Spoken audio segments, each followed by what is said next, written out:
Nós temos agora um painel, os desafios da gestão portuária, o case do Porto de Itaqui e o case do Porto de Paranaguá. Eu convido para mediar a palestra o professor Sérgio Cotrim. É professor da Universidade Federal do Maranhão, é um pesquisador e especialista em gestão e desempenho portuário. Professor Sérgio, fique à vontade.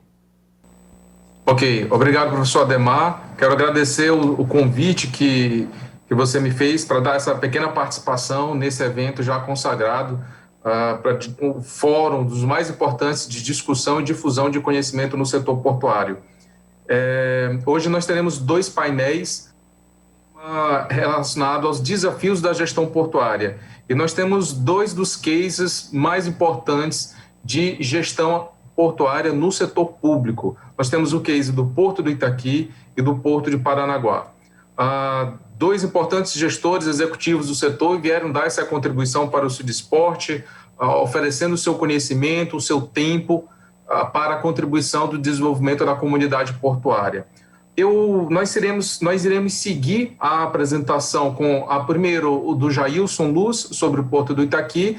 Eu vou fazer a apresentação dele, depois abriremos 10 minutos para perguntas, depois em seguida iniciaremos o painel do Luiz Fernando, aí só nesse momento eu farei a apresentação dele e também depois abriremos para perguntas. Pois bem, Jailson Luz é economista, especialista em gestão portuária pela Universidade Federal do Maranhão, mestrando em logística e gestão portuária pela Universidade Politécnica de Valência e pela Forte.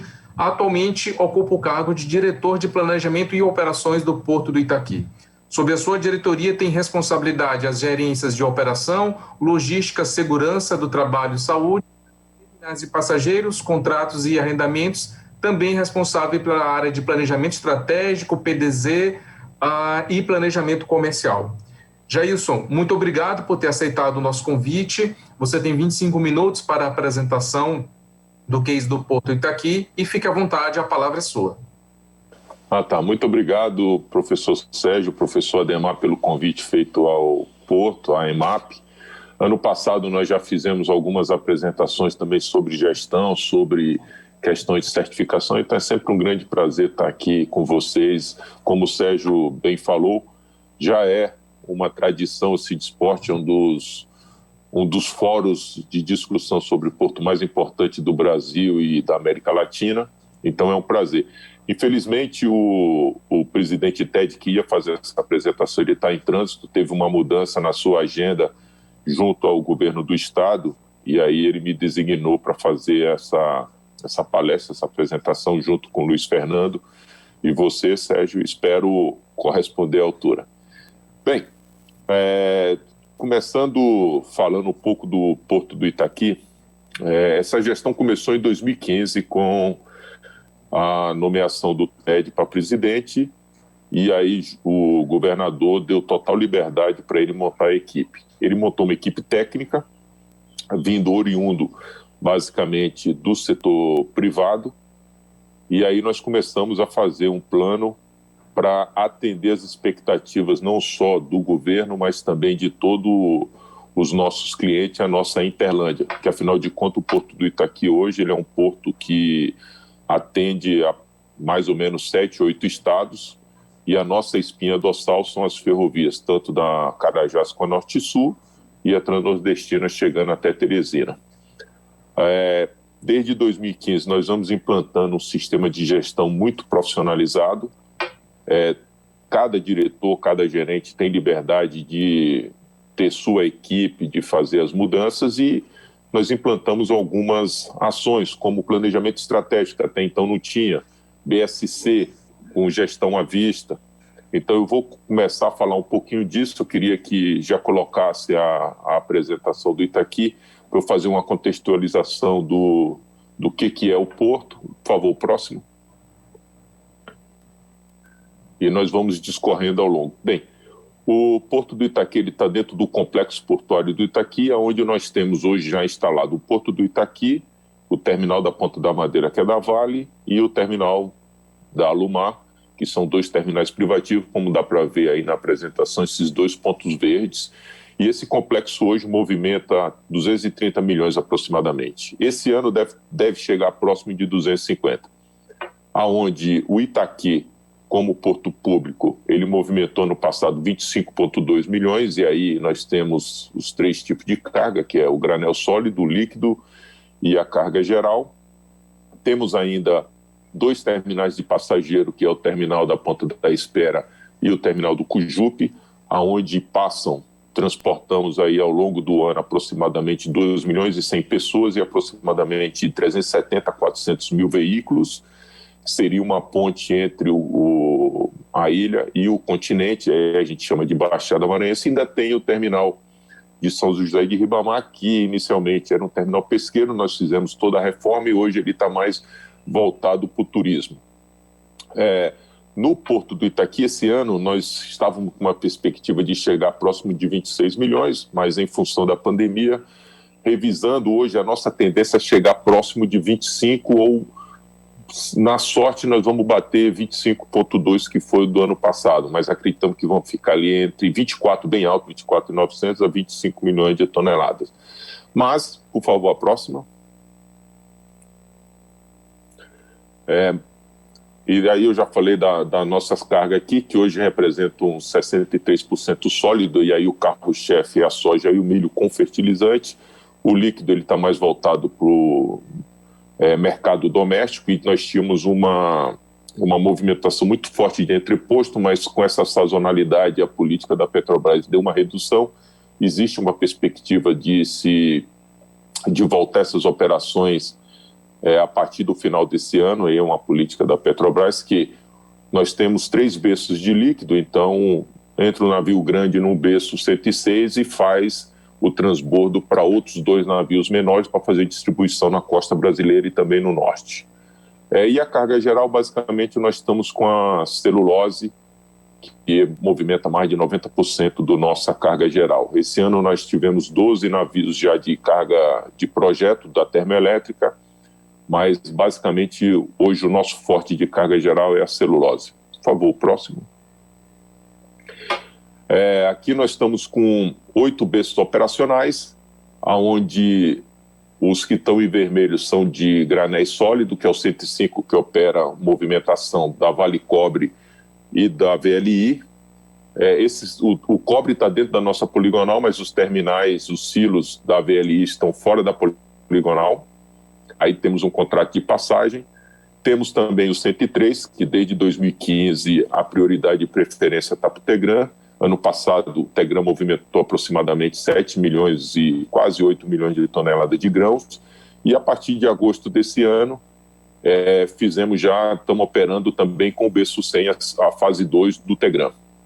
Que aí, performando isso no longo prazo, nós acreditamos que estamos com capacidade de aproximadamente 20 milhões de toneladas de grãos de movimentação por ano. Acreditamos que isso nos próximos 3, 4 anos nós conseguimos atingir essa meta.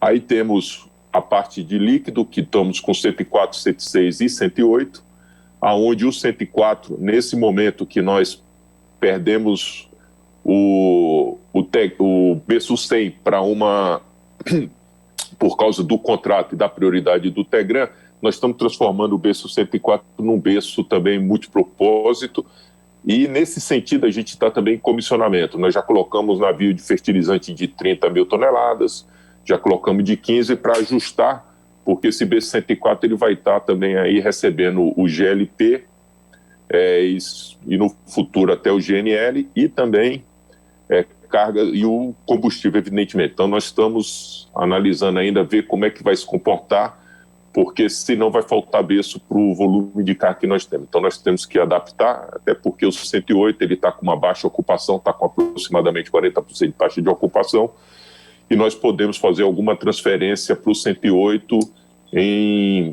substituindo o 104, mas isso está sendo com bastante cuidado, porque hoje o mercado já percebe que o nosso line-up, o tempo de espera no nosso line-up é curto, então nós estamos trabalhando nesse vetor de tentar utilizar ao máximo a nossa infraestrutura. Do lado aqui nós temos a nossa linha de berço com a foto e também as características de cada berço, onde o 106 é o berço que está hoje com calado de 18,5 e nós temos uma profundidade de aproximadamente lá 19 a 20 metros. Por favor, o próximo. Aqui mostra toda a nossa Interlândia, essa faixa azul, onde nós temos a ferrovia dos Carajás, aquela que vai até o Pará. Em Açailândia, ela interliga com a Norte-Sul, e o tramo da VLI é de Açailândia até Palmas, ali Porto Nacional. Dali para baixo já é a Rumo. Então nós temos todos esses estados que hoje nós conseguimos capturar carga. Existe um projeto que já está sendo comissionado no Porto de Itaqui, que é da COP, que é a Companhia Operadora Portuária do Itaqui, que vai movimentar fertilizante. Eles já estão, hoje, já autorizados a fazer a construção de um ramal ferroviário dentro do porto, que eles vão construir uma tulha, e estão com o projeto de construir também um armazém em Palmeirante, no terminal da VLI. Com isso, o vagão, a composição que chega com grãos hoje, e volta batendo, ele vai voltar também com fertilizante, e aí nós estamos abrindo nova fronteira para o fertilizante, que até então era todo de ferrovia. O projeto foi desenhado para algo em torno de 2,5 milhões de toneladas. Com a introdução da ferrovia, nós vamos estar movimentando, aí, capacidade de movimentar algo em torno de 3 milhões e 200 de fertilizante associado à ferrovia. E tema Transnordestina, que sai de São Luís e atende principalmente o mercado do Piauí ali de combustível. Descarrega nos nossos terminais e dos terminais sai também combustível para Teresina. E do outro lado nós temos o terminal de Açailândia, Marabá e Porto Nacional de Combustível, que também abastecemos toda essa região. Em alguns momentos o nosso combustível chega até aqui Brasília, onde eu estou no momento, no Centro-Oeste. Por favor, a próxima. Aqui, já tratando da parte de planejamento, o nosso PDZ está válido, aonde no curto prazo, até 2025, nós estimamos que vamos estar movimentando algo próximo de 30 milhões de toneladas, quando que no plano mestre está se mostrando alguma coisa em 36, só que considerando toda a infraestrutura que foi feita, que foi construída ao longo desse tempo, acreditamos que 30 milhões de toneladas seja um número mais real. Estamos trabalhando para isso. Hoje o Porto já está com algumas obras, a Suzano já está trabalhando no berço 99, para ser entregue no primeiro trimestre de 22, e em seguida nós vamos entrar com 98, então nós estamos cuidando da infraestrutura para atender a demanda desse volume que está previsto chegar. Por favor, próxima. Aqui mostra a nossa poligonal com a situação atual, curto e médio prazo e longo prazo, aonde, falando em médio prazo, nós estamos aí com 455, quase 456 mil metros quadrados, saindo de 350. E essas áreas mais escuras são as áreas que a gente identificamos que são áreas de expansão do porto. No longo prazo, nós estamos falando de acima de 20 anos, então até lá tem muito projeto a ser feito, então nosso foco atual nesse curto prazo, que a gente está considerando até 2022, 2023, nós já temos os 4 IQIs que vão ser leiloados ano que vem. Isso já está na ANTAC, já passou pelo TCU, acredito que o edital deva sair ainda dentro desse ano para estar licitando ano que vem. E temos bastante conversa com players que têm interesse em outras áreas, e aí nós estamos já capturando alguns EVTEAs para também submeter à Secretaria Nacional dos Portos e seguir o rito da EPL, ANTAC, tudo. Por favor, próximo. Desafio da gestão. Agora nós vamos entrar basicamente no que é essa apresentação. Isso com um preâmbulo do que é o Itaqui. Boa parte dos senhores já conhece, mas é sempre bom dar uma refrescada na memória, porque isso não está no dia a dia de vocês. Com relação à gestão, o que eu tinha falado inicialmente, o TED teve liberdade de montar todo o seu time, e aí isso foi em cadeia. Os diretores tiveram condições de montar seus times também. No meu caso, eu basicamente entrei como diretor de planejamento e desenvolvimento, já conhecia a parte do time, o time muito bom, não mexi em ninguém, ele sabia o que fazer e nós só demos um direcionamento. E o primeiro direcionamento foi planejamento estratégico. Precisamos ter um planejamento estratégico. Até então o Porto não tinha. E o nosso primeiro ciclo foi de 2015 a 2018, onde nós cumprimos tudo que nós tínhamos planejado entre 15 e apresentamos efetivamente esse plano no final de 15 para 16. E desde lá nós estamos aferindo através do BSC o que foi planejado. Nós temos diversos planejamentos. Falar que o Porto hoje, a área portuária não tem planejamento, eu não concordo muito com essa afirmação, porque se nós formos pensar, nós temos o PNLP, Plano Mestre, Plano de Outorga, PDZ, e temos o planejamento estratégico. E isso tudo é planejamento. O que está nos faltando é executar o que foi planejado.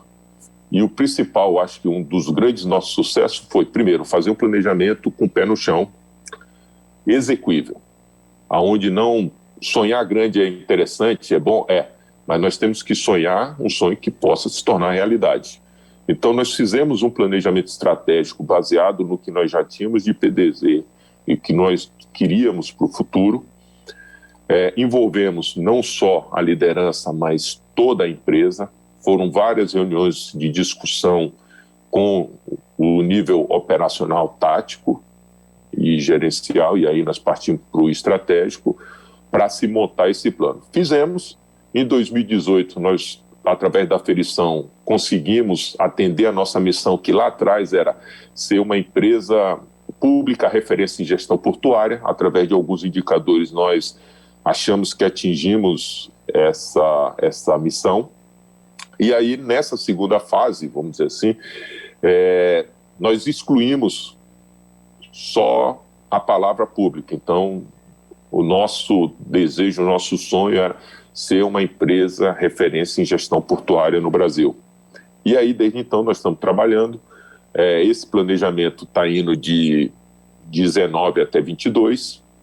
E a ano nós fazemos uma revisão. Geralmente, a partir de final de outubro para novembro, nós fazemos a revisão disso. Esse ano nós tivemos que fazer uma revisão, uma pré-revisão antes, em função da pandemia, que até então não estava no nosso radar, eu acredito que no radar de ninguém. Então nós tivemos que adaptar, tivemos que analisar nossa árvore, nosso fluxo de risco, nossa gestão de risco, nós tivemos que analisar ele também, porque até então também não tinha a questão da pandemia. E acredito que os ajustes que nós fizemos ao longo do ano foi bem satisfatório, porque o Porto não parou, não tivemos nenhum problema causado pela pandemia. Trabalhamos com efetivo, como todo mundo trabalhou, com efetivo abaixo do que nós pretendíamos, mas nesse momento tínhamos que preservar as pessoas. Então, boa parte do time ficou em home office, a produção não caiu, todas as entregas que nós tínhamos programado estão acontecendo, já estamos no retorno. Hoje nós estamos aproximadamente 80% do time já está presencial, mas lá no crise, na pandemia mesmo, entre junho e julho, nós chegamos a trabalhar com quase 40% do efetivo presencial. No nosso caso, os diretores com gerentes, nós não tivemos folga, vamos trabalhar direto lá, todos os dias. E no meu time, aí cada diretor fazia seu revezamento, que era possível. Mas conseguimos passar isso. As ferramentas que nós implantamos ao longo desse período nos deu a garantia de que nós conseguiríamos passar por esse momento difícil sem muito estresse. Estresse tem em função da própria situação mundial, situação nossa, ver colegas, parentes doentes, isso é um estresse. Mas a companhia tinha ferramenta para passar esse momento difícil através de ferramentas de gestão. E aí, por favor, próximo, falando em ferramentas de gestão, nós já somos certificados 3 vezes, mas antes de falar das certificações, eu queria mostrar os desafios que nós temos identificado hoje dentro da nossa matriz. E a gente identificou esses itens, que é maior complexidade da interação, altas taxas de ocupação da ferrovia e também dos nossos berços, percentual de movimentação. A gente está se concentrando muito no granel sólido. Isso não é bom porque você tem a questão da variação climática. Temos problema, como em todo o Brasil, da questão das rodovias, apesar de estar tendo uma boa melhoria nas condições das ferrovias, mas isso ainda é um problema. Problema de concorrência com a implantação de TUPs. Hoje o complexo do Itaqui tem 3 TUPs outorgados novos, que é o terminal do Mearim, que ele já tem há algum tempo, mas está com outorga.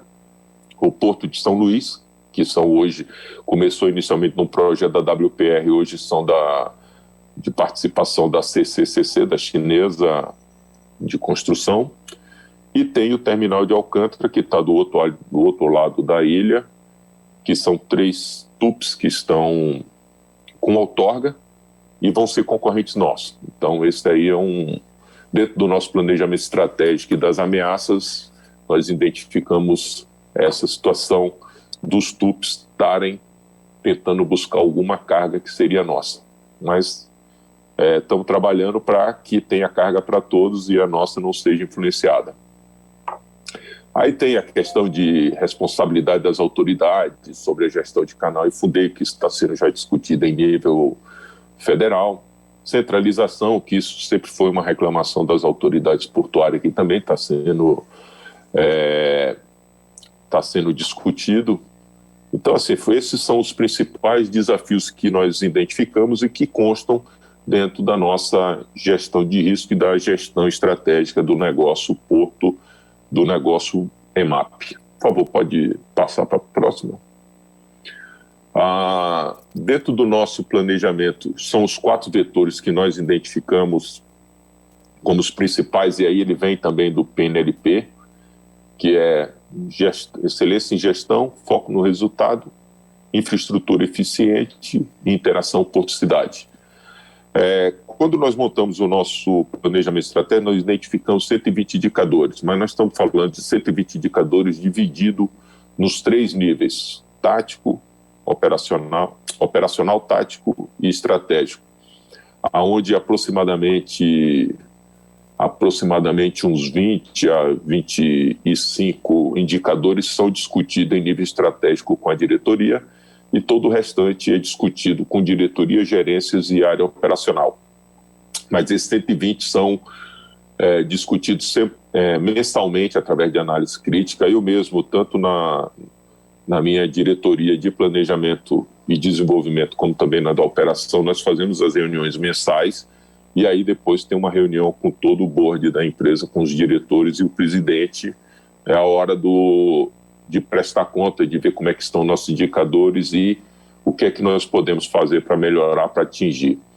E o principal ponto disso aí, eu acho que é o comprometimento de todo o time. Hoje, nossa gestão à vista, cada um se preocupa com o indicador do departamento do lado, com o indicador do colega.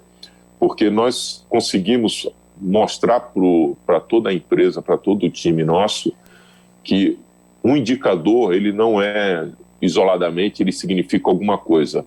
Para você ter uma boa performance financeira, no caso do EBITDA, você tem que trabalhar em todas as áreas da empresa, desde a operação ali, quando você faz a amarração do navio, até o faturamento e a empresa lá, você emitir o boleto para o cliente pagar essa despesa.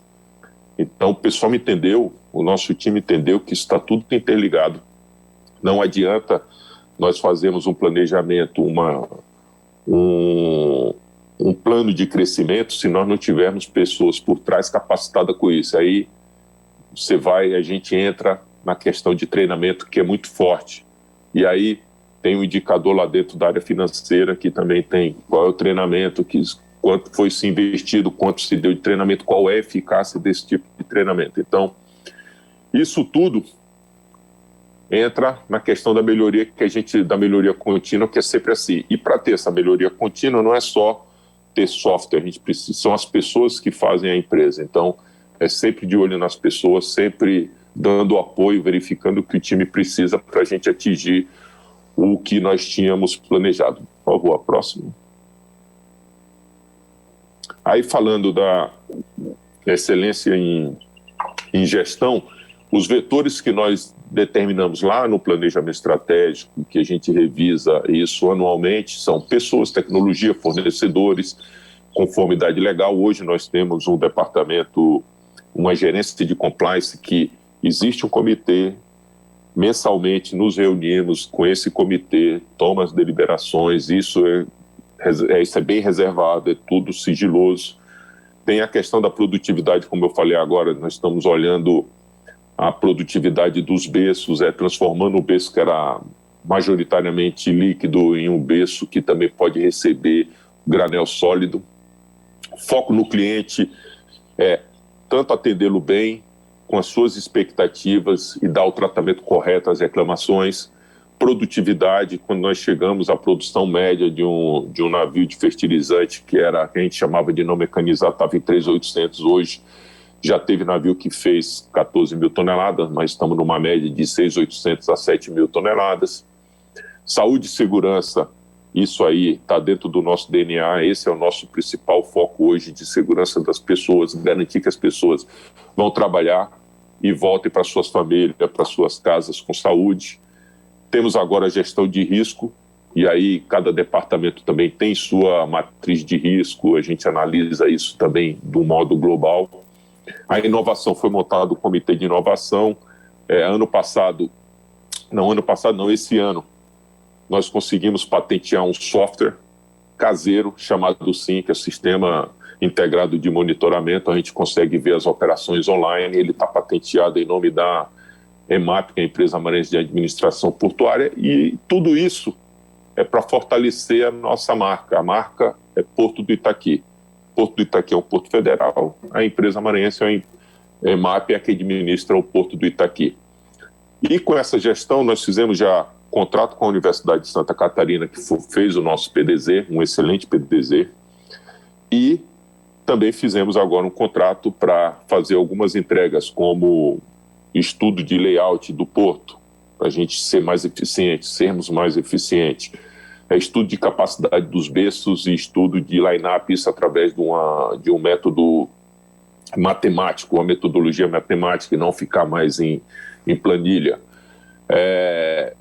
Comitê de crise, quando existe a crise, pesquisa de satisfação do cliente, esse ano ficou prejudicado em função da pandemia, mas nós estamos fazendo isso anualmente, e aí fazemos não só do porto, mas também dos terminais, e a nossa média está acima de 8, da média 8, de 0 a 10, então nós temos, todo ano a gente sobe um pouquinho o sarrafo para não ficar acomodado. Temos o departamento, como eu já falei, de compliance, então treinamentos, ideia premiada, esse AVA que vocês estão vendo aí, esse é um sistema também interno nosso de treinamento online, e aí os departamentos fazem, e todos os funcionários do presidente ao chão de fábrica, vamos dizer assim, é obrigado a fazer esse treinamento, e o treinamento tem também pontuação, se não passar tem que refazer até o momento que passe. Por favor, próximo. Foco nos resultados, aí estamos falando mais de questão da gestão financeira, onde a margem EBITDA é o principal nosso foco. Nós estamos com uma média de margem EBITDA desde 2015 acima de 40%. Ela é constante. Fazemos gestão orçamentária muito justa, isso também entra na nossa avaliação quando nós fazemos as nossas reuniões de resultado mensal. Para se ter uma ideia, em 2015 a safra foi muito boa, em 2016 teve uma quebra. E nós conseguimos identificar isso logo no início, e ali nós já começamos a fazer a gestão financeira para não mexer no nosso percentual de EBITDA que nós tínhamos planejado. Nós tínhamos planejado movimentar aproximadamente 20 milhões de toneladas, movimentamos 16, inferior a 2015, mas mesmo assim nós conseguimos manter a nossa rentabilidade alta. Estamos trabalhando forte agora na resolução da ANTAC número 32, que é do tarifário.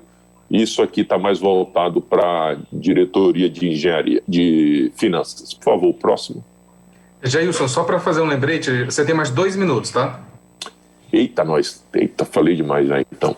Aqui de infraestrutura eficiente são alguns projetos grandes, como a Pera, a construção de berço, o nosso CCO, que é o Centro de Controle Operacional. Temos controle de dragagem, nossa dragagem é feita aí com batimetria pelo menos 2 vezes por ano, a dragagem de manutenção. Por favor, próximo. Interação Porto-Cidade, nós estamos em vários comitês, e eu acho que o principal foco nosso hoje nessa parte de interação Porto-Cidade é no terminal de passageiros. De 2015 até o final desse ano, nós investimos lá aproximadamente 90 milhões de reais nesses terminais. Em contrapartida, as tarifas que nós arrecadamos foram 3 milhões no período. Então, esse é um dos grandes vetores nossos de atender bem a comunidade, o usuário do sistema de transporte. E temos aí, somos terceiro no IDA. Ontem fomos agraciados com dois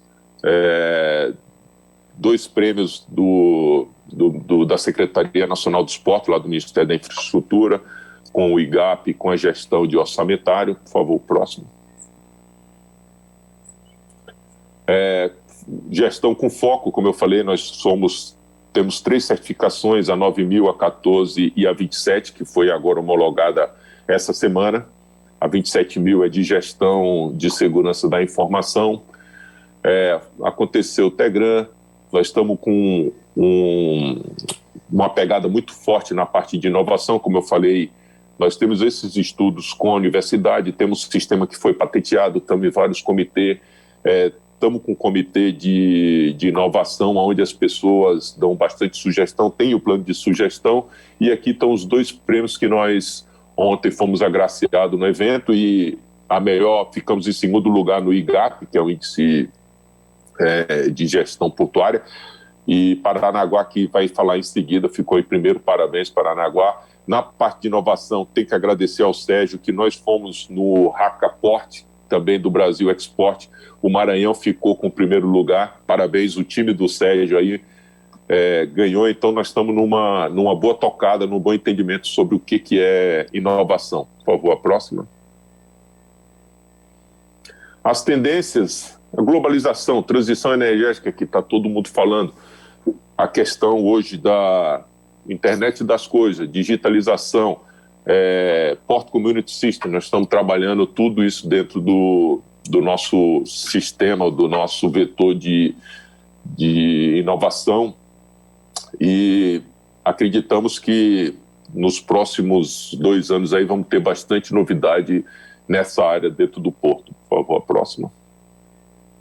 E aqui eu quero tentar encerrar agradecendo mais uma vez a oportunidade de apresentar o Porto, ter esses indicadores por tão longo tempo, em qualquer circunstância. Isso é um trabalho não só da diretoria, mas de toda a empresa. Hoje a empresa está consciente de que planejar e fazer gestão diária dos nossos processos é o caminho do sucesso.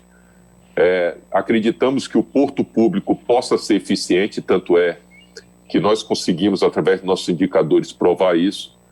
E agora, quando nós tiramos da nossa missão esse nome público, é mais uma confiança que nós temos. Isso não é uma soberba, mas uma confiança de que trabalhamos duros e estamos no caminho certo de fazer um planejamento e fazer com que não só o Porto, o estado do Maranhão, mas toda a sua Interlândia e os outros estados, eles também sintam essa evolução, essa confiança de que o Porto do Itaqui não é só o Porto do Maranhão, mas sim de toda aquela Interlândia, que é do Tocantins, que é do Goiás, que é do Mato Grosso, que é do Piauí, parte do Pará.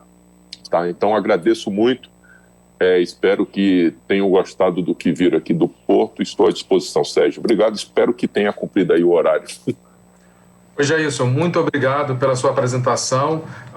Eu vou dar um entendimento da seguinte forma: a gente vai começar já a palestra do Luiz Fernando, assim a gente não fica comprometido com o tempo, e aí depois da palestra dele a gente vai fazer as perguntas e os comentários das 2 apresentações, né? O Porto de Itaqui realmente é um dos cases nacionais mais interessantes, porque é raríssimo um porto público ter a mesma gestão aí durante aproximadamente 5 anos, né? Uma gestão profissional e que permaneça durante muito tempo. Isso realmente traz um ganho, a qual o Jailson conseguiu apresentar alguns desses resultados, e por isso nós agradecemos a sua participação. Vamos dar início aqui à próxima palestra. Obrigado. Fernando, obrigado, Jailson. Luiz Fernando, você nos ouve? Ouço sim. Bom dia a todos. Bom dia, Luiz Fernando. Fernando. Um grande abraço aí, parabéns por ontem, viu? Obrigado, meu amigo. Obrigado, parabéns para todos nós e parabéns pela sua apresentação aqui que eu estava acompanhando.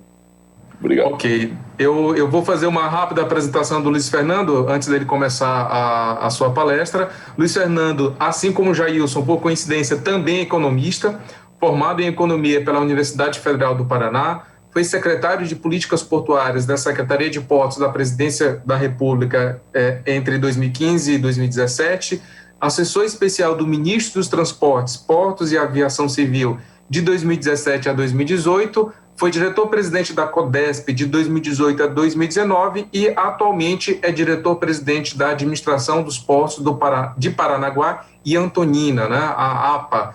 Luiz Fernando, muito obrigado por compartilhar os seus conhecimentos, a sua experiência aqui para esse importante evento que é o Cidesporte.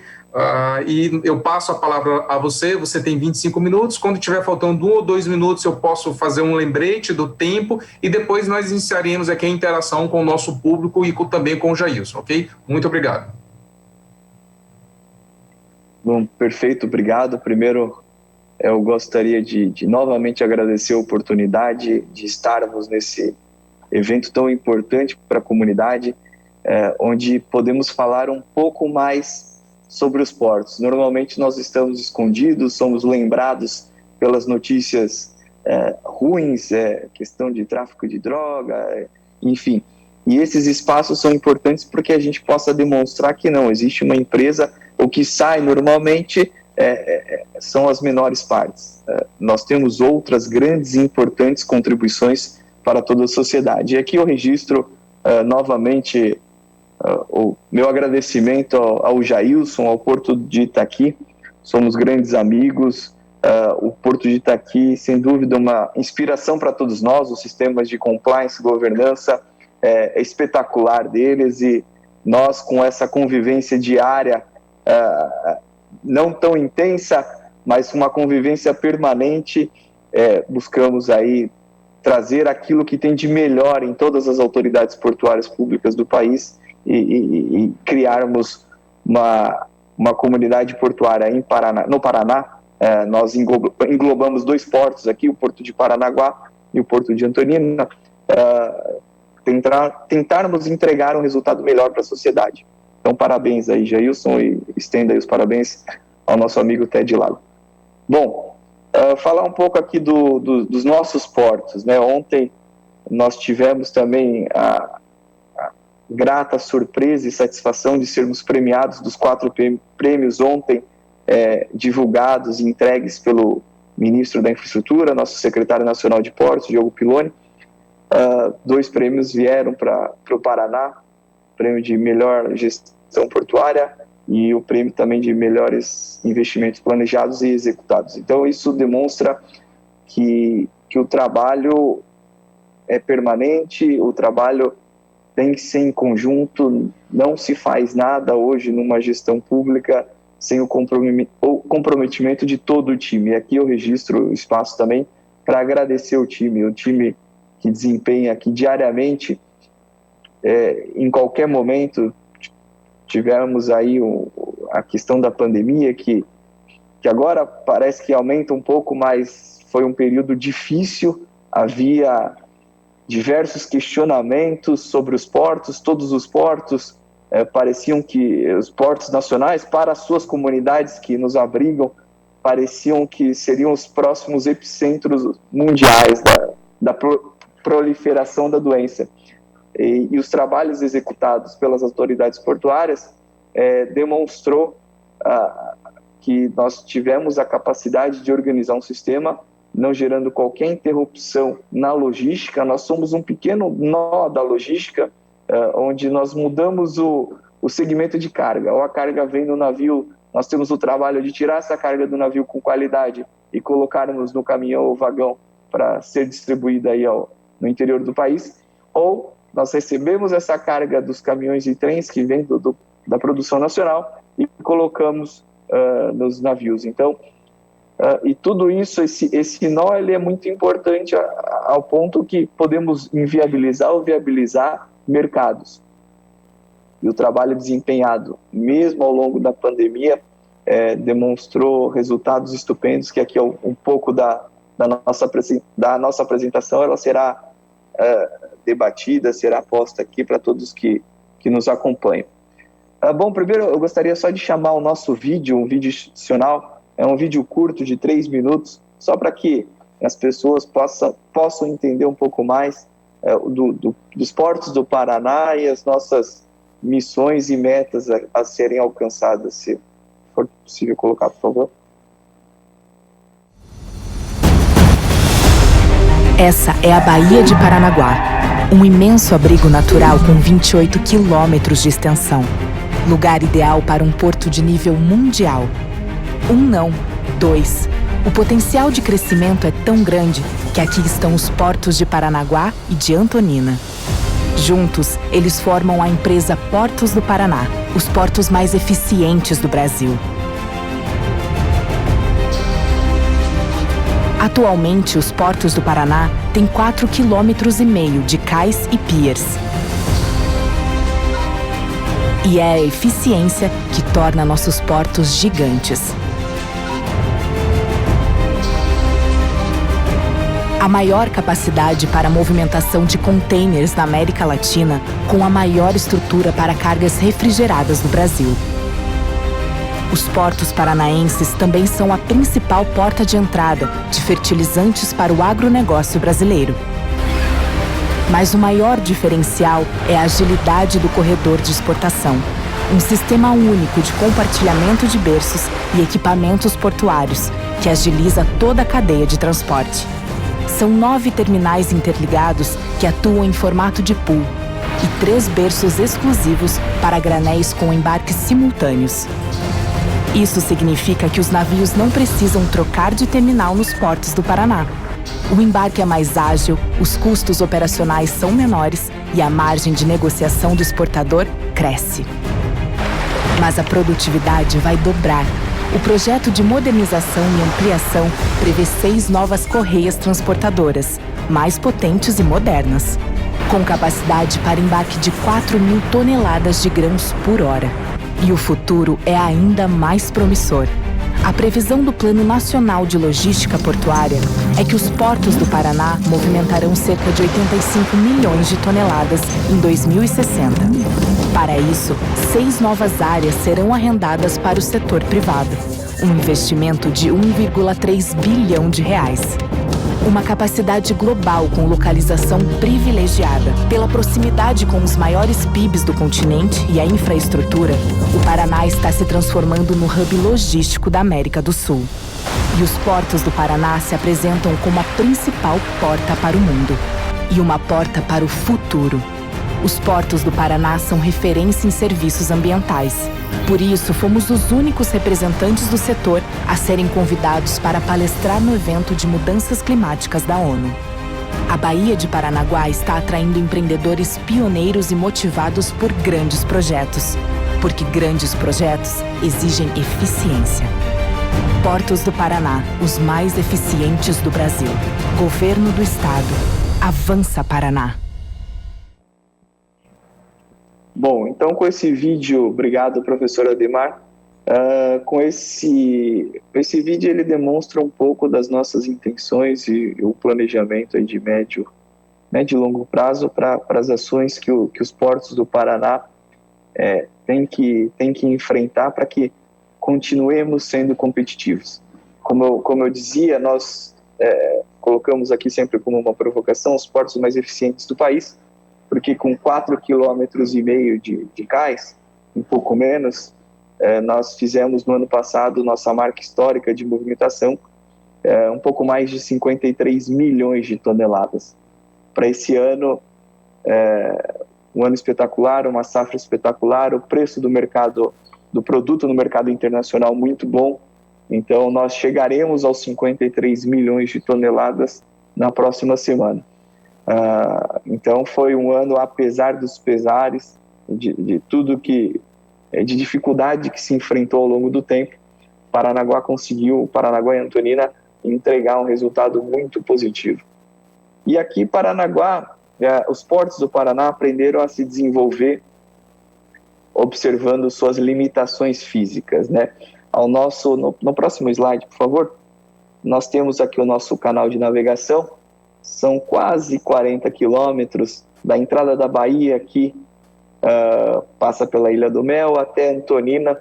Nós temos todo esse grande desafio em realizar os serviços de dragagem. Então, nós não somos um porto com um canal tão extenso como o do Itaqui. Também não temos essa sorte pela característica geográfica da localização dos portos do Paraná, um porto de Bahia. Há necessidade constante de realizar os serviços de dragagem. Isso nós temos feito.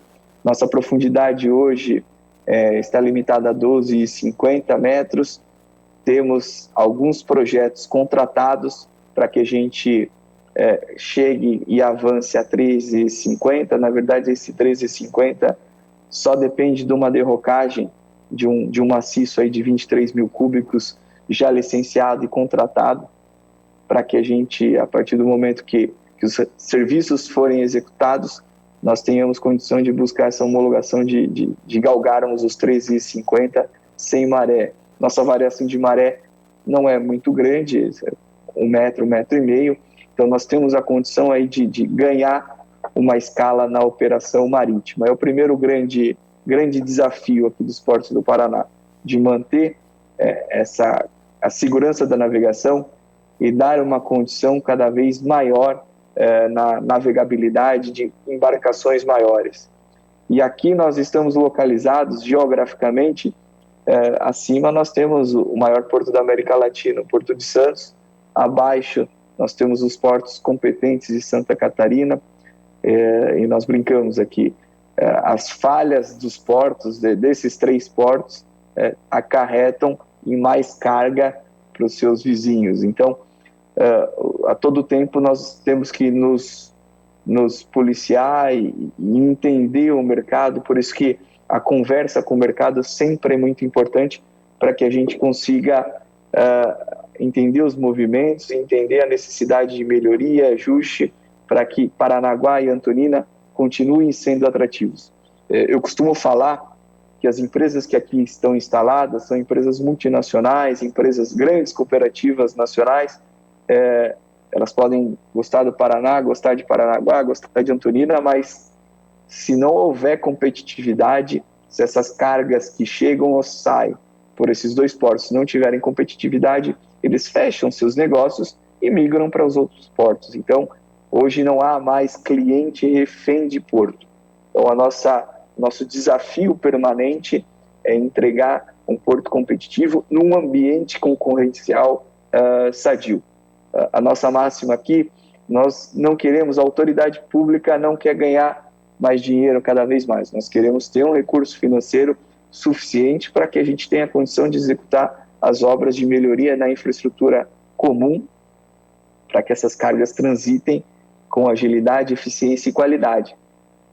Nós queremos, sim, que o cliente seja bem atendido, que o cliente ganhe o seu dinheiro e a cadeia apresente cada vez mais um custo menor. Um custo menor na cadeia logística interna brasileira representa a competitividade do produto no mercado internacional. Pode passar, por favor? Então, hoje, nossa condição marítima é de 12,5, como eu falei, para Antonina 8 metros. Na fase 1, que é após essa obra de derrocagem, nós galgaremos os 13,5 após a homologação da Marinha, 9,5 em Antonina, e a fase 2, que é um plano um pouco mais audacioso, mas nós já contratamos o projeto executivo. Na fase 1, nós contratamos a obra já. Na fase 2, nós já contratamos o projeto executivo para que a gente entenda o que é necessário e se há viabilidade de engenharia para chegarmos em 15,5 e 12,5 no canal de Antonina. Então, é uma necessidade, os navios cada vez maiores, nós precisamos entender quais são os limites, né? Os limites dos portos do Paraná na questão de navegabilidade, na questão não só olhando a produção, mas olhando também a segurança da navegação. Pode passar, por favor? Então, ao momento que nós tocamos aqui 53 milhões de toneladas com 4,5 km de cais e piers, nós temos 10 mil toneladas por metro linear. E aí nós podemos afirmar que nenhum porto tem essa produtividade por metro linear de cais. No ano passado, como eu coloquei, 53 milhões de toneladas. Nesse ano, fizemos até o dia 15 de novembro, fechamos aí com seus 52 milhões de toneladas, e como eu disse um pouco antes, a expectativa é que no dia 30 agora nós tenhamos condição de romper essa marca histórica que é do ano passado e galgaremos aí um resultado muito melhor de movimentação total. Pode passar, por favor? E aqui temos a média de movimentação do Paraná desse ano comparado com o ano passado. São alguns fatores que independem do porto essa movimentação. O que eu gosto de destacar com esse slide é que o porto tem a condição de movimentar aí seus 6 milhões de toneladas por mês. Isso é muito importante. Um porto que na década de 70, 80 fazia 5 milhões de toneladas no ano, hoje faz quase 6 milhões no mês. Então isso porque o sistema se desenvolveu, de novo, não com expansões geográficas. Nós temos a oeste do porto, nós temos uma limitação, nós temos o santuário religioso, a padroeira do estado do Paraná, então nós temos uma limitação de crescimento de forma longitudinal. A leste do porto, nós tivemos uma última grande expansão do terminal de containers, mas também chegou no limite. Nós temos uma ilha ao lado, uma reserva indígena, então o porto não tem condição de crescer longitudinalmente, e as melhorias se deram ao longo desses tempos nos ganhos operacionais, os ganhos em escala. Nós temos o nosso corredor de exportação, a exemplo do Tegrande de Itaqui, que, se eu não me engano, se inspirou nessa concepção do corredor de exportação de Paranaguá, que foi concebido na década de 70,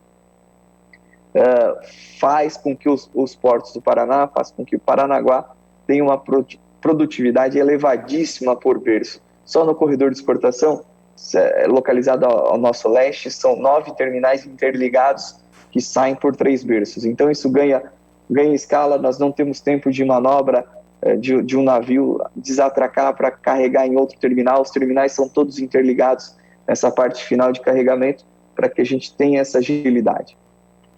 Pode passar, por favor. E aqui pela projeção do PNLP, nós teremos aí a condição de movimentar nos próximos 30 anos, aí chegarmos a 85 milhões de toneladas. Veja, com a condição de infraestrutura que temos hoje, é impossível. Então nós precisaremos melhorar a condição marítima, precisaremos melhorar as condições dos terminais, novas licitações, e precisaremos melhorar as condições de acesso. Marítimo, o porto vem fazendo esse dever de casa ao longo do tempo, os terminais vêm se especializando, renovações antecipadas foram realizadas, novas licitações foram realizadas. Nós temos no nosso pipeline, no final da apresentação eu vou colocar mais 6 licitações para ocorrer, uma nesse final de ano, 18 de dezembro na Bovespa, mais 5 registradas para o ano que vem, para que a gente dinamize o porto. No mesmo espaço físico, coloquemos mais tecnologia, coloquemos mais eficiência no sistema. E um terceiro vetor, são 3 vetores marítimos, terminais, e o terceiro vetor para que o porto ganhe essa competitividade, ganhe essa capacidade de absorver, é necessário que os acessos ferroviários e rodoviários sejam melhorados. Então, as rodovias e ferrovias, quando o porto fazia 5 milhões de toneladas, são as mesmas que hoje nos suportam com as 53 milhões de toneladas. Na questão de ferrovia, ainda nós não exploramos toda a nossa capacidade, somente aí em torno de 20%, um pouco menos, das nossas cargas transitam pelo modal ferroviário. Então é uma necessidade, e projetos e obras serão licitadas para que a gente melhore essa condição de operação, utilizando melhor a malha férrea, melhor dinamizando também, como uma consequência, um efeito, a malha rodoviária, sem esquecer da relação porto-cidade. Nós somos um porto curto, onde o porto cresceu no seu limite, a cidade também cresceu próximo ao porto. Então, todas as nossas ações estão baseadas não só na produtividade e eficiência, mas também olhando para o conjunto, para a cidade que nos abriga, para o litoral do Paraná que nos abriga, para que essa relação seja, na maior parte do tempo, harmônica. Claro, há conflitos, isso não há dúvidas, mas também há muitos bônus em termos grandes empresas aqui e operações portuárias com qualidade. Pode passar, por favor? Então, aqui, um overview aí dos nossos destaques. 34% da importação de fertilizante que chega ao país entram pelo Paraná. Então, isso muito decorrente da nossa operação eficiente de carregamento do granel exportação. Então, a partir do momento que se instalou esse ciclo logístico, os navios chegam com fertilizante e carregam o soja, carregam o milho, o farelo. Isso dá um dinamismo, um ganho de escala muito importante para a cadeia e isso faz com que os preços dos fretes sejam muito competitivos aqui. Pode passar, por favor?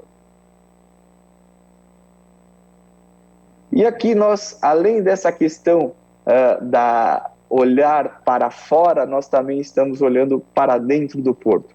E nós firmamos em agosto desse ano uma colaboração inédita com a Fundação Valência Port, uma fundação que dá suporte ao Porto de Valência na Europa e em alguns outros portos no Oriente Médio, na Ásia e na América, colocando questões de melhor tecnologia. Então, eles vão nos ajudar a desenvolver um conceito inédito no país, não é inédito no mundo, que é o Port Community System, o PCS. O Jailson citou isso um pouco mais cedo.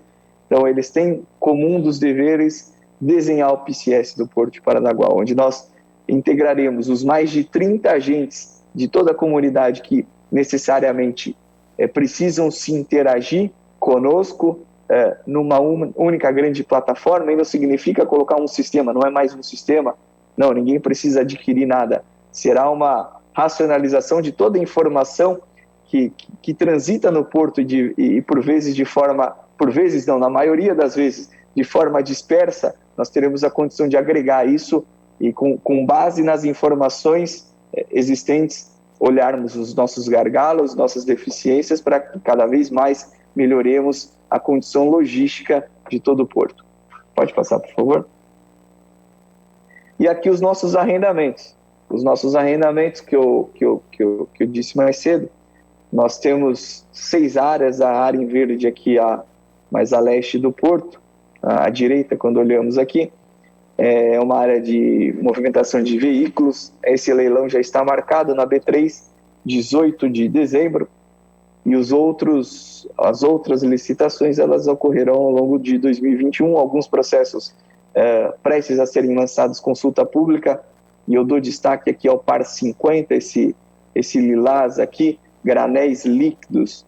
Esse será uma grande revolução no segmento de líquidos aqui. Teremos a condição de colocar um terminal grande, dando capacidade de líquidos. Normalmente, Paranaguá é enxergado por sua qualidade na movimentação de fertilizantes, na importação, nos contêineres, agora com a expansão do terminal de contêineres, e nos soja, os líquidos, nós somos muito ofuscados pela excelência de operação que ocorre em Santos. Eles têm uma ilha que operam os granéis líquidos. Mas nós queremos ofertar ao mercado e mostrar, levantamos a mão aqui, Paranaguá tem essa licitação, outros terminais estão sendo desenvolvidos ou foram implementados aqui com maior capacidade, demonstrando ao mercado que somos uma opção também, talvez uma opção vantajosa para que operem os líquidos por Paranaguá também. Então, são considerações importantes para que a gente entenda o mercado, entenda as necessidades. E aqui nos arrendamentos eu faço um destaque. Em 2013, todo o planejamento e execução de políticas foi centralizado no governo federal com a Lei dos Portos, 12.815. No final do ano de 2018, se publicou uma portaria pelo Ministério da Infraestrutura, dando a possibilidade das autoridades portuárias terem a condição de gerir seus contratos, ou seja, proceder com as licitações diretamente, proceder com as renovações de contrato, ou seja, fazer a gestão nos seus ativos. E Paranaguá, em agosto do ano passado, foi o primeiro porto a conseguir essa autonomia de volta. São índices objetivos que são analisados pelo Ministério da Infraestrutura e se atendendo a esses índices aos critérios bem objetivos, há a possibilidade de se ganhar essa autonomia, e nós fomos o primeiro e único porto até o momento de termos autonomia plena, ou seja, podemos tocar as licitações diretamente por aqui e tocaríamos as renovações de contrato, as gestões de contratos existentes. Isso não significa uma independência que o governo federal não ajudasse, não, pelo contrário. A integração com o governo federal é permanente, todos os nossos projetos estão sendo discutidos e montados aí a quatro mãos, junto com o governo federal e junto com o mercado, a gente não pode esquecer do mercado.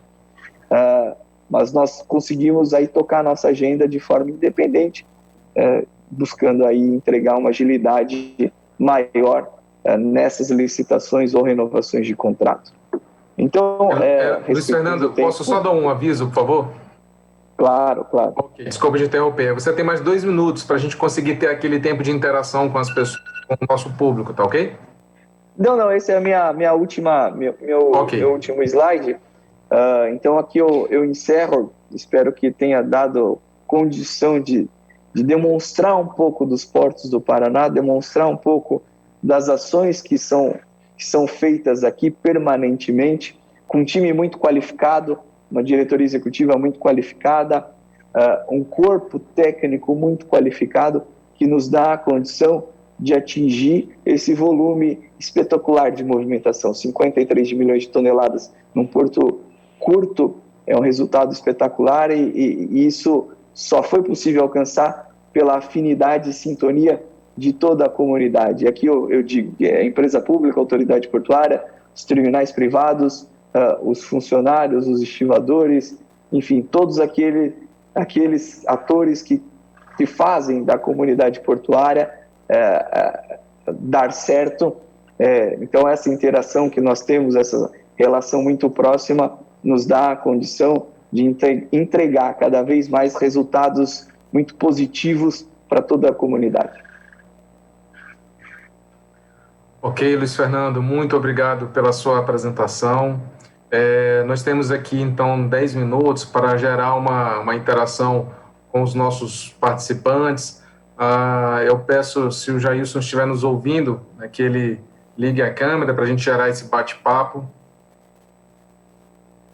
Ok, então vamos lá. Como forma de aquecimento, nós temos aqui uma primeira pergunta.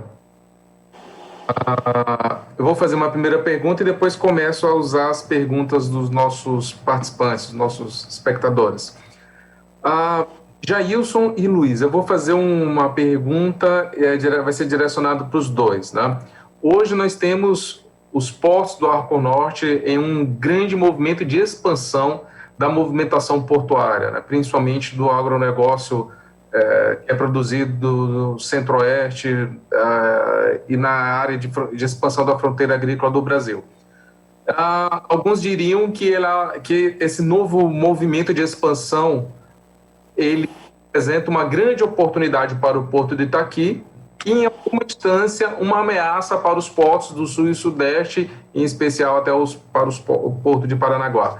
Então, assim, eu queria pedir o comentário do Jailson e do Luiz Fernando sobre essa temática, sobre realmente como enxerga essa competição, essa perda ou ganho de mercado para um ou outro autor. Tá? Jailson, podemos começar com você, por favor? Ok.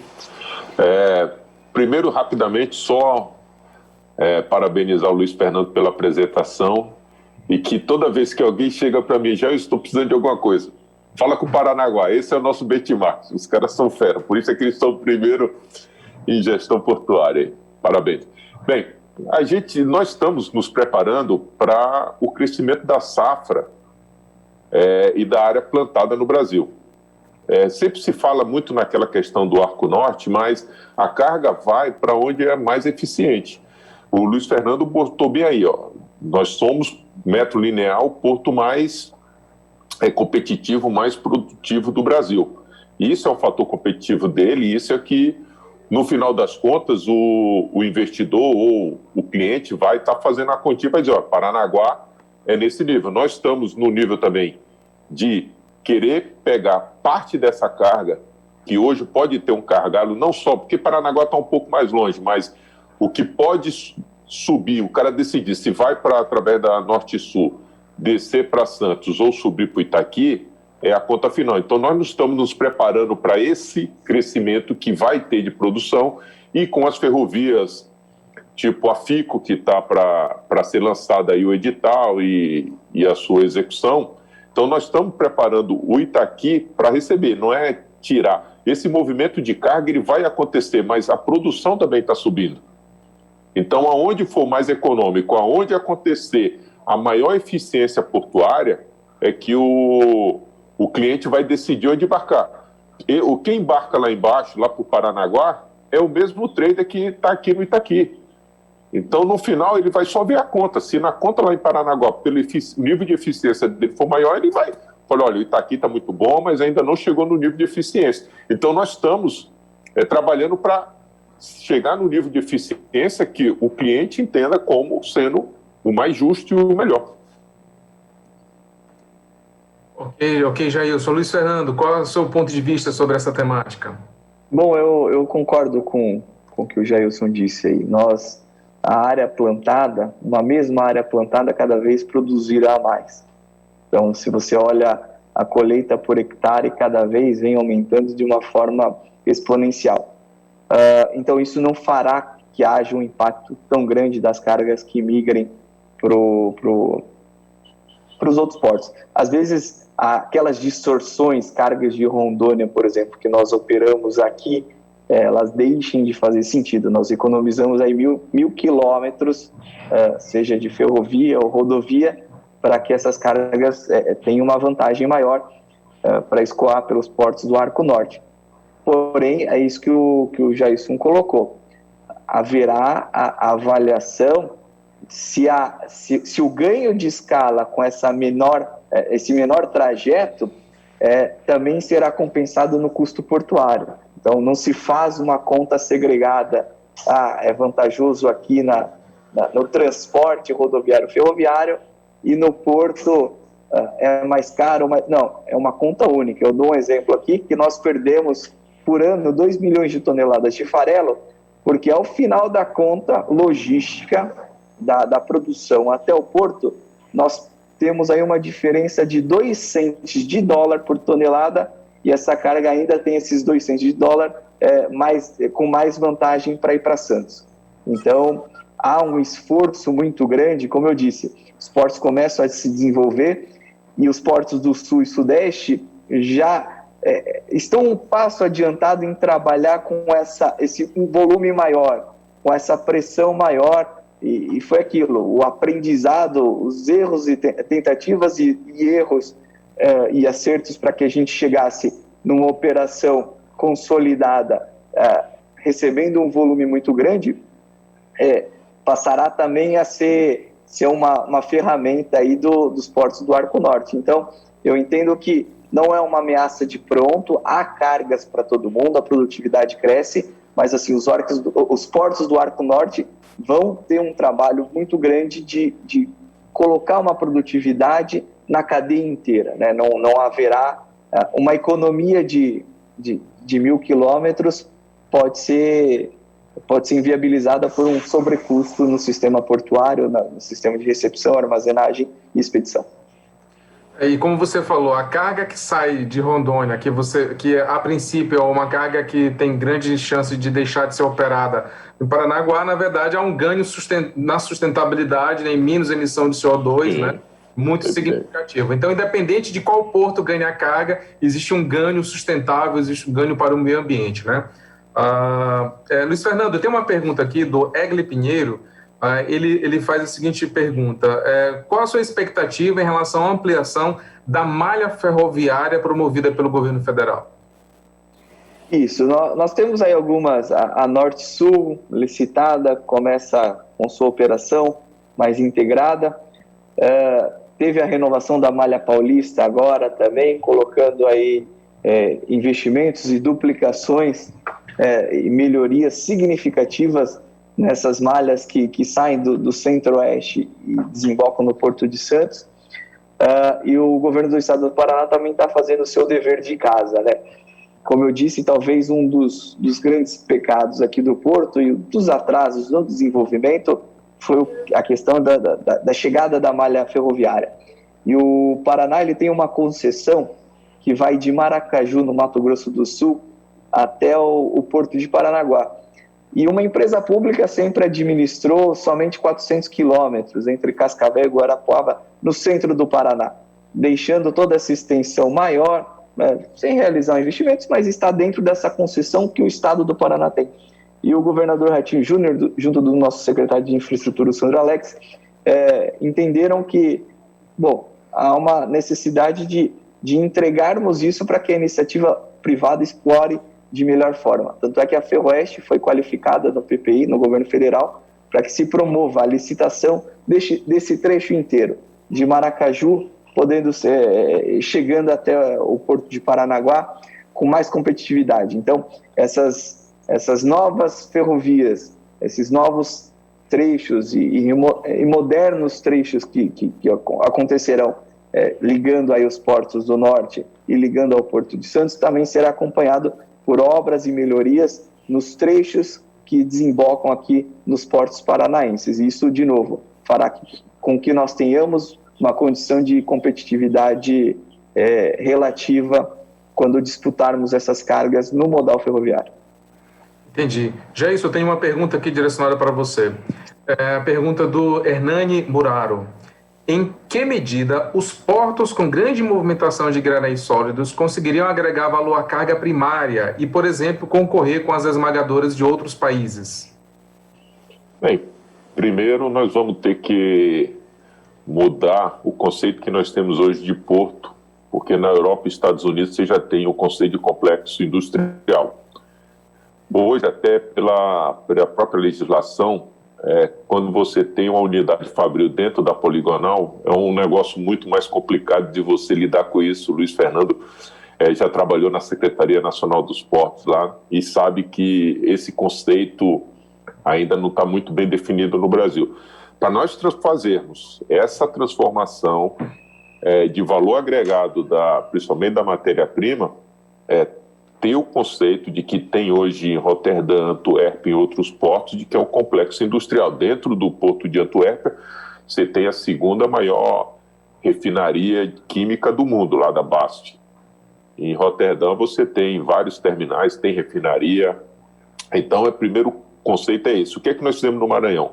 O governo do estado do Maranhão, ele lançou o complexo industrial e portuário, que são áreas do próprio estado, que ele está colocando à disposição do empresário, do setor privado, para fazer os investimentos em projetos que tenham conexão com o porto. O porto, ele é o meio, ele não é o fim. Então, a ideia é, se dentro da poligonal está complicado, porque ainda não existe, né, para falar a verdade, não existe uma regulamentação disso, por que não fazer próximo? Então, esse é o nosso conceito. Nós mesmos, dentro da EMAP, nós temos algumas áreas bem próximas ao porto que nós já estamos oferecendo, e aí agora é questão de incentivo. Hoje, falando no caso específico de esmagadora, no Maranhão nós só temos uma esmagadora que fica a aproximadamente 700 quilômetros de São Luís. Pelo volume que nós recebemos de grãos, já deveria estar incentivo, mas aí falta área. E também, por outro lado, falta mercado. Então, não é só a vontade de querer fazer, você tem que ter todo um estudo por trás para ver se o mercado faz sentido você ter uma esmagadora, vamos dizer, no caso da pergunta específica, se faz sentido ter uma esmagadora próximo do porto ou se tem essa esmagadora próximo da produção. Aí é que vai ver onde é que está o mercado. Então, assim, mas dentro, assim, uma política interna do governo do estado do Maranhão foi criar esse complexo industrial e portuário, que todos os projetos têm que estar de alguma forma linkada com a atividade portuária, é uma forma de desenvolver e atrair indústria para o porto e para a comunidade ali ao nosso redor. Ok, Jailson, muito obrigado pela sua resposta. Eu quero informar que, em respeito ao horário e programação do evento, a gente vai encerrar. Quero agradecer essas duas importantes apresentações na figura do Luiz Fernando e do Jailson, que vieram trazer dois dos cases mais expoentes de gestão portuária do nosso país, do nosso sistema portuário. São contribuições ao que nós chamamos de relação porto-cidade. Eu coordeno um grupo de pesquisa lá em Portos, que tem como missão declarada conectar o setor portuário com a academia e a sociedade. E, de uma forma geral, os portos, felizmente, positivamente, estão num movimento muito crescente de melhorar o seu relacionamento com as cidades, com a academia, e esse aqui nós estamos no exemplo perfeito disso. Eu vou passar a palavra para vocês fazerem as suas considerações finais, dos seus agradecimentos, e em seguida para o professor Ademar. Você. Bom, eu primeiro agradeço ao professor Ademar, professor Sérgio, ao evento do Cidesporte.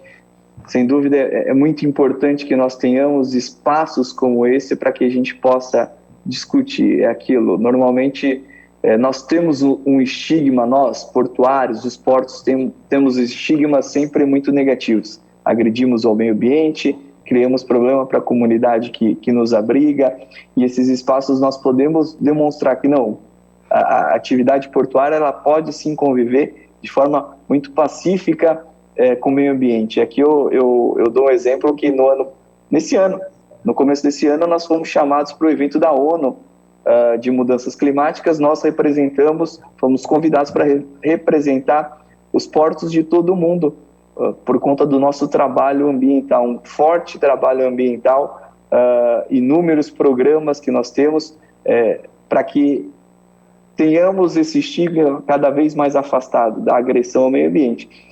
E, por outro lado, agradecer também a possibilidade de dividir o espaço aqui com o Dr. Jailson, trazendo com muita propriedade sempre o seu conhecimento e as evoluções que ocorrem no Porto de Itaqui. Sem dúvida, é um dos exemplos para o Brasil. Então, agradeço a todos pelo tempo e pela audiência. Obrigado, Luiz Fernando. Jailson, a palavra é sua, de fechamento. Obrigado, Cidesporte, pela oportunidade de apresentar o Porto. Agradeço você, Sérgio, que eu sei que é um lutador também, militante da área de ensino, de querer mostrar o que é o Porto. Ao Luiz Fernando pela sua experiência e pelo seu dinamismo e competência. Bem, o que eu posso dizer é agradecer, pegando a fala que o Luiz Fernando colocou agora, o Porto, ele não é um agente de agressão. É a mesma coisa do que a gente dizer que o agricultor, que o produtor de grãos lá do interior, ele agride o meio ambiente se ele depende do meio ambiente para sobreviver. Nós estamos com sistemas bastante robustos de garantia da segurança do meio ambiente e da sustentabilidade, que é isso que vai nos garantir a nossa perpetuidade e o nosso crescimento. Agradeço muito vocês e coloco sempre o Porto do Itaqui à disposição, não só do Cidesporte, mas também como da UFMA e de outras universidades, do pessoal que está nos assistindo, a nos convidar, e sempre participaremos com o maior prazer. Muito obrigado.